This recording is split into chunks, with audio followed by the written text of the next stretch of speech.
Hi, I'm Charlie Harper, the Executive Director of PolicyBEST. Today we're going to talk a little bit about transportation so that we can understand the policy debate going on at Georgia's Capitol around our transportation needs. We pretty much exist as a state because of transportation. Atlanta, our capital, exists because of the railroads. It was originally called Terminus. The vision to create Hartsfield-Jackson Airport is what separated Georgia from our neighboring states and frankly made us an international destination and the state that we are today. Our ports at Savannah and Brunswick connect us to the world and help us not only import goods from other countries, but export a lot of Georgia's products as well as those from the rest of the country.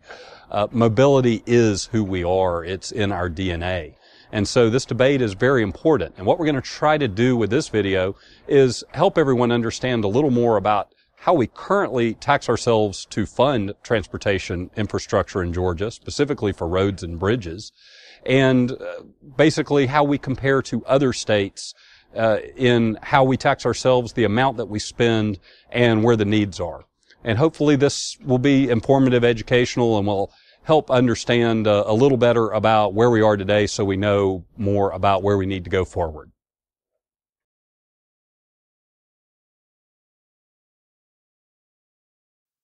So let's begin by talking about how the Georgia Department of Transportation is funded. Virtually all, about 99.3% of GDOT's funding comes from the motor fuel taxes we pay at the pump. This is calculated by using both a fixed excise tax of 7.5 cents per gallon and a sales tax of 3% of the purchase price of gasoline. Right now, that's averaging about 8.8 cents per gallon. So those two taxes together come together to where we pay about 16.3 cents per gallon at the pump that funds our roads and bridges. In addition to Georgia's gas taxes, we also pay 18.4 cents per gallon in federal gas taxes that go to the Highway Trust Fund. But those aren't the only taxes that we pay at the pump. When the state raised its sales tax from 3% to 4% at the state level in 1989, that fourth percent, or the fourth penny as it's commonly called in this debate, was given to Georgia's general fund instead of to the Department of Transportation. So we currently put about $180 million per year into the state's treasury that is spent for purposes other than transportation. Also starting in the 80s, many local governments started adding local option sales taxes, be it some for education and some for many other purposes. And while that money some may be used for transportation, most of it at this point is not. And between the fourth penny that goes to the state's general fund and local taxes, we currently have about 11.2 cents per gallon at the pump that currently goes to sources other than to Georgia's Department of Transportation.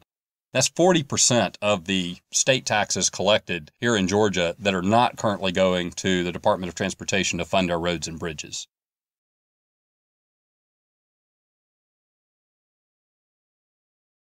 The result is that Georgia's current total gas taxes that are collected, federal and state, put us right at about the national average in taxation on gasoline. You'll note that two of the states next to us, North Carolina and Florida, have significantly higher gas taxes, about 10 cents per gallon higher than Georgia.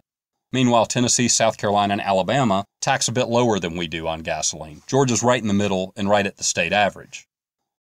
The problem with that is that 11.2 cents per gallon that we currently tax at the pump, but we send to other uses.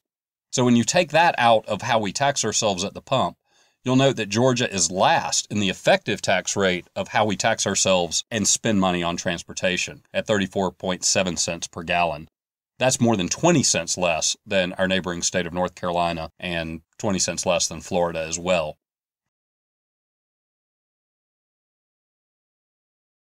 Georgia's Constitution, as it was adopted in 1983, didn't anticipate this tax structure that allowed for so many additional local taxes. Quite the contrary. The Constitution wanted to make sure that taxes collected on gasoline remained as a user fees to provide for construction and maintenance of roads and bridges on which our cars travel.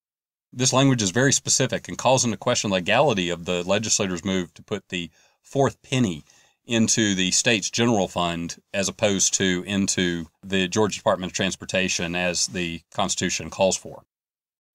The Georgia Department of Transportation currently raises about $1 billion per year from the portion of our gas taxes that are remitted to Georgia's Department of Transportation.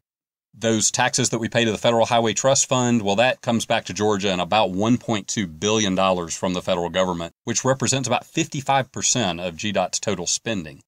This makes Georgia overly reliant on the federal government for our transportation funding, planning, and execution.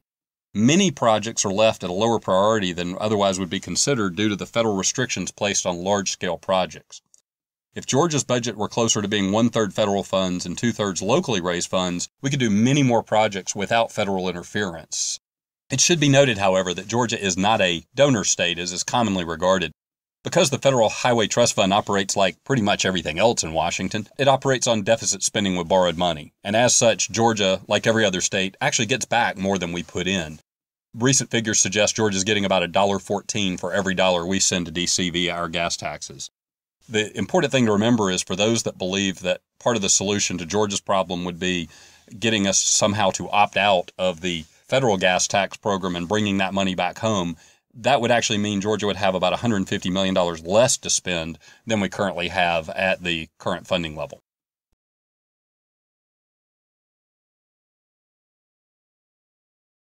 Now let's take a look at how Georgia compares to our neighboring states and other southern states. It's important to note that North Carolina has almost exactly the same population as Georgia, and they're growing at roughly the same rate Georgia is. They're currently funding transportation for both current infrastructure and future needs at almost twice the rate that Georgia is. They have 2 times the spending on the same population base. Virginia is an even smaller state than Georgia, and it too is spending twice what Georgia is. The result of Georgia diverting transportation taxes for a quarter century into the general fund and not to be used for transportation can also be seen in the current budget devoted to debt service. Notice that Georgia spends 18%. That's almost 1 in every $5 collected on debt service. We're paying a mortgage on past projects with that money. Georgia's had to borrow to try to keep up with growth to this point. The result is that we now have even fewer dollars available to even try to maintain our existing roads, much less to try to build the transportation network that we are going to need for the 3 to 5 million Georgians that are expected to move here over the next 3 decades. And what's the result of diverting that much gas tax away from the Georgia Department of Transportation? We're now dead last in state and local highway spending in the country when it's measured on a per capita basis. Dead last. The problem is worse when you consider how far behind Georgia is just behind an average state. We're only spending 60% of what an average U.S. state spends on roads and bridges. And we've been behind that curve for decades.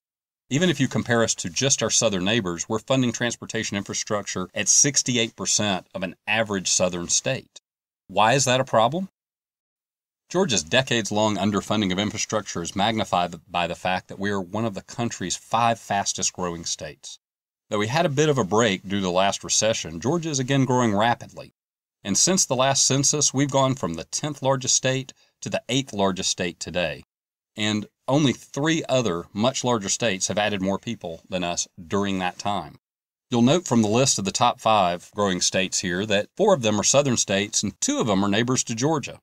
Remember those earlier graphics of the states with the larger gas taxes than us? North Carolina, Florida? They're spending a lot more, they're growing at the same rate, and Georgia, unfortunately, we're falling further behind. We hope you found this video informative, educational, and look forward to our upcoming series where we'll be talking about quantifying the need for upcoming improvements, how much it costs to maintain the roads and bridges that we currently have, and looking forward to the future of transportation. Thank you again for watching. Have a great day.